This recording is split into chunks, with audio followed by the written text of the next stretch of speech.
আসসালামু আলাইকুম। Hello everyone, welcome back to my channel. আশা করি সবাই অনেক ভালো আছেন। চলে আসলাম নতুন একটা রেসিপি ভিডিও নিয়ে। আজকের ভিডিওতে একটা সহজ ডেজার্ট বানিয়ে দেখাবো। এটা কম বেশি সবাই বানিয়ে থাকেন।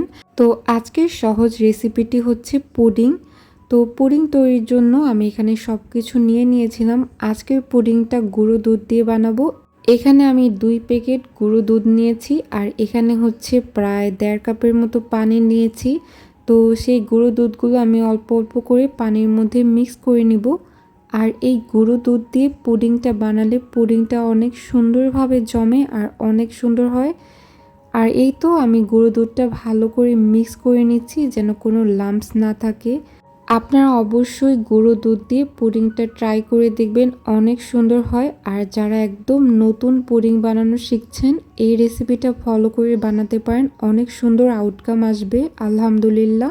এই তো আমি কিন্তু এখানে ভালোভাবে মিক্স করে নিচ্ছিলাম গুঁড়ো দুধটা। ভালোভাবে মিক্স করার পর আমি এখন দুধটাকে জাল দিয়ে নিব যতক্ষণ না পর্যন্ত দুধটা আরেকটু ভালোভাবে গাঢ় হয়। এখন আমি সরাসরি চুলোর মধ্যে দুধটাকে ভালো করে জাল করে নিব। আর এই তো চুলোর মধ্যে দিয়ে আমি একটু সময় নিয়ে ভালোভাবে জাল দিচ্ছিলাম।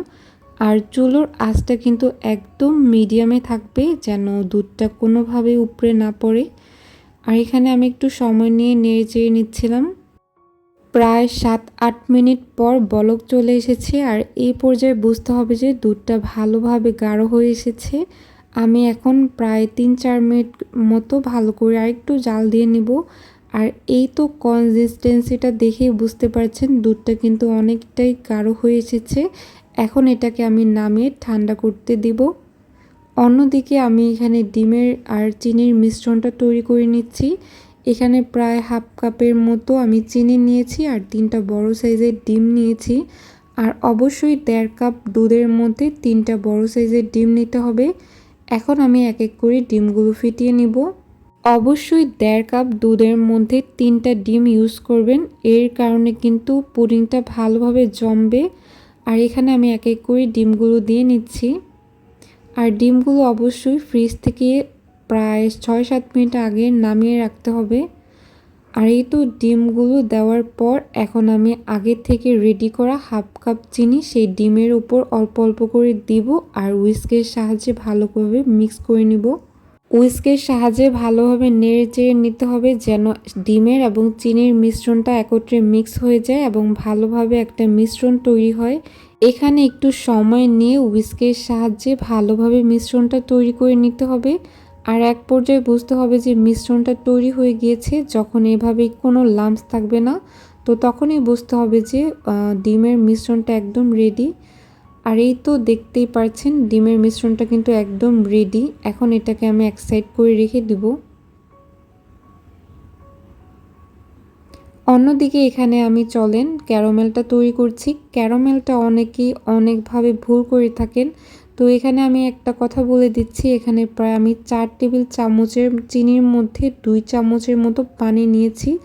আর এই ক্যারামেলটা একটু সময় নিয়ে বানাতে হয়। এখানে আমি চুলোর আঁচটা একদম মিডিয়ামে রেখেছি। মিডিয়ামে রাখার কারণে এই তো এখানে কিন্তু অল্প অল্প করে কালার আসছিল এবং এক পর্যায়ে এত সুন্দর একটা কালার আসবে। আপনাদের মন পছন্দ অনুযায়ী ক্যারামেলের কালারটা করে নিতে পারেন। এখানে আমি একদম ডার্ক ব্রাউন করব, এর জন্য একটু সময় নিয়ে ভালোভাবে নেড়ে চেড়ে নিচ্ছিলাম। আর অবশ্যই চুলোর আঁচটা কিন্তু একদম লো মিডিয়ামে রাখতে হবে, না হয় ক্যারামেলটা পুড়ে যাবে। আর দেখতেই পাচ্ছেন এখানে কিন্তু আমি একদম কালো মানে লাল খয়েরি টাইপের করেছি। এখন এখানে আমি একটা আগে থেকে মোল্ড নিয়েছি, মোল্ডের মধ্যে ডিরেক্ট আমি ক্যারামেলটা দিয়ে চারিদিকে ছড়িয়ে নিচ্ছিলাম যেন ভালোভাবে ক্যারামেলটা সেট হয়। আর এভাবে প্রায় 5-6 মিনিটের মতো সাইডে রেখে দিতে হবে ঠান্ডা হওয়ার জন্য। আর অবশ্যই ক্যারামেলটা এখানে ডিমোল্ডে রাখার টাইমে সাবধানতার সাথে করবেন। আর এখানে আগে থেকে দুধটা আমি যেটা জাল দিয়েছিলাম সেটা প্রায় কুসুম গরমের মতো গরম হয়েছে। এখন এখানে ডিমের মিশ্রণটা আমি সেই কুসুম গরম দুধের মধ্যে দিয়ে নিব এবং দেওয়ার পর আমি আবার একটু হুইস্কের সাহায্যে ভালোভাবে মিক্স করে নিব যেন ডিম আর চিনির মিশ্রণটা দুধের মিশ্রণের মধ্যে ভালোভাবে মিক্সড হয়। একটু সময় নিয়ে ভালোভাবে নেড়ে চেড়ে নিচ্ছিলাম। আর এই তো আমার এখানে মিক্স করা ডান। এখন আমি সরাসরি আগে থেকে ক্যারামেলে সেট করা ডিমোলটার মধ্যে সেই দুধ আর চিনি ডিমের মিশ্রণটা উপরে দিয়ে নিচ্ছি। আর এখানে আপনারা চাইলে একটা ছাঁকনির সাহায্যে ছেঁকে নিতে পারেন। আর এই তো রেডি। এখন আমি ঢাকনা দিয়ে ঢেকে দিব। এখন আমি এই ডিমোলটাকে 40 মিনিটের মতো চুলোর মধ্যে ভাপে দিব, যেন পুডিংটা ভালোভাবে জমে এবং একটা সুন্দর আউটকাম আসে। এর জন্য আমি এখন একটা হাঁড়ির মধ্যে পানি দিয়ে একটু বয়ল করে নিব। এখানে একটা হাঁড়িতে পানি নিয়ে তারপর উপরে একটা এইভাবে স্টেন দিয়ে আমি একটু পানিটা গরম করে নিয়েছি। এখন ডিমোলটাকে পানির উপরে দিয়ে প্রায় 30 থেকে 40 মিনিটের মতো এটাকে আমি ভাপে দিব। আর অবশ্যই খেয়াল রাখতে হবে চুলোর আঁচটা কিন্তু মিডিয়ামে রাখতে হবে, একদম বাড়ানোও না একদম কমানোও না। তো ঢাকনা দিয়ে ঢেকে দিব আর 30 থেকে 40 মিনিটের মতো এটাকে আমি এখন দমে রাখছি। প্রায় 20 থেকে 30 মিনিট পর আমি ঢাকনা খুলে দেখলাম যে পুডিংটা একদম জমে গিয়েছে ভালোভাবে। দেখতে পাচ্ছেন আমি কোনো কাঠি দিয়ে দেখিনি, আমার কাছে মনে হয়েছে একদম পারফেক্টলি হয়েছে। তো আমি নামিয়ে নিব। এখন এটাকে আমি ফ্রিজে রাখবো প্রায় 20 থেকে 30 মিনিট মতো ঠান্ডা হওয়ার জন্য। তারপরে আমি পুডিংটাকে ডিমোল করব। তো প্রায় 20 থেকে 30 মিনিট পর আমি পুডিংটাকে ফ্রিজ থেকে নামিয়েছি, একদম ঠান্ডা হয়ে জমে গিয়েছে। এখন একটা নাইফের সাহায্যে পুডিংয়ের চারিদিকে সাবধানতার সাথে কেটে নিতে হবে যেন ভেঙে না যায়। আর এটা আমি খুবই সাবধানতার সাথে করছিলাম। আর জানি না পুডিংটার আউটকাম কেমন আসে। তো চলেন এখন এটাকে আমি উপরে দিচ্ছি একটা প্লেটে নিয়ে। এটাকে এখন উল্টে দিব। জানি না কেমন হবে, ইনশাল্লাহ ভালোই হবে। And look at the pudding, অনেক সুন্দর হয়েছিল মাশাআল্লাহ।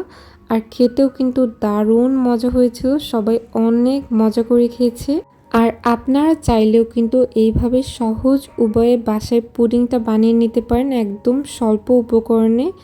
আর এই তো আমি এখন সবাইকে রিভিউ নিব খাওয়ার, সবাই অনেক মজা করে খেয়েছিল।